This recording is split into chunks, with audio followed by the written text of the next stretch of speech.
There is a lot going on in the world these days. And no, I'm not talking about Elon Musk buying Twitter to save free speech on this planet. Elon Musk is probably the most successful entrepreneur of all times. But in this video, I am talking about probably the most prolific investor of all times, Warren Buffett.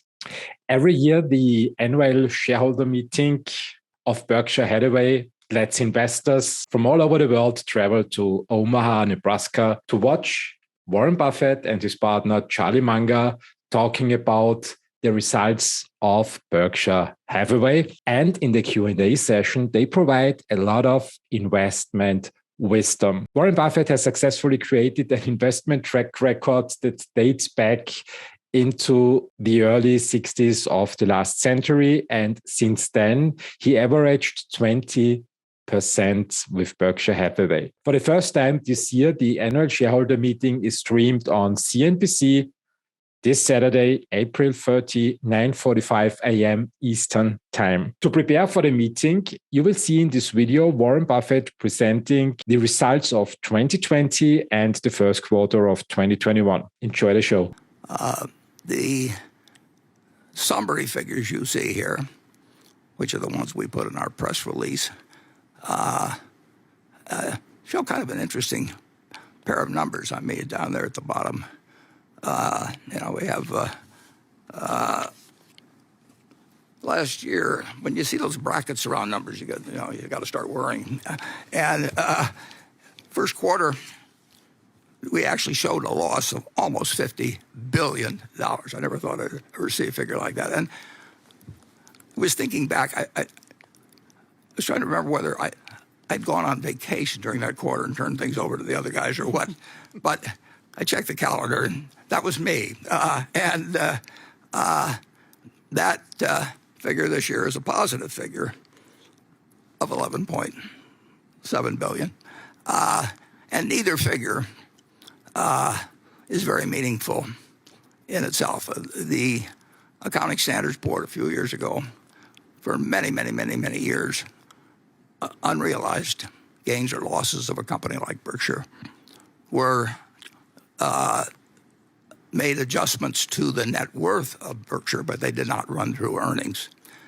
And a few years ago, the rule was changed so that every time the stocks go up or down, it goes through our earnings account. So in the first quarter of last year, when stocks went down a lot, we had a huge sum of unrealized. Well, it was a reduction of unrealized gains largely.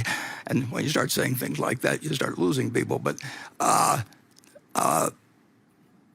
item was a mild plus this year. But if we reported earnings daily, you would see earnings one day of $3 billion, next day of minus $2 billion. And it's an accounting treatment that we don't think is particularly appropriate, but it's required. And we explain very carefully, both in our press releases, or we try to explain, and I try to write in my letter and explain why I don't think that's the way to look at Berkshire. We think over time that we will have investment gains for reasons I lay out in my letter.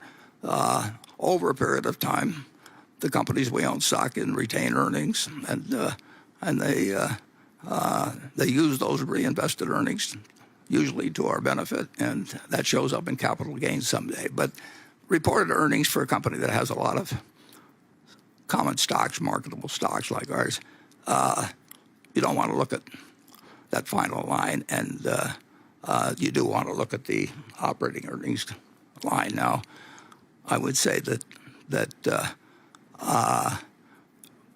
if you had taken the first 2 months of last year and compared to the first 2 months of this year, those figures would have been quite comparable. But of course, in March of 2020, the economy was shut down in effect. I mean, it was a self-induced recession, and an abrupt one, very abrupt. And so the economy went off a cliff in March. It was resurrected in an extraordinarily effective way by Federal Reserve action and later on the fiscal front by Congress, and we'll get into that later. But the figure you see that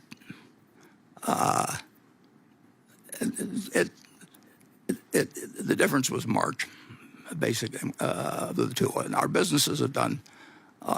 We'll get into more specifics later, but our business has been really quite well. This has been a very, very, very unusual recession in that it's been localized as to industry to an extraordinary extent, and right now business is really very good in a great many segments of the economy, which we'll talk about later.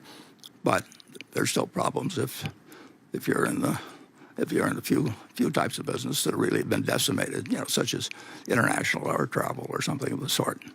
So with that, we'll go back to the figures later on. But perhaps in some of the questions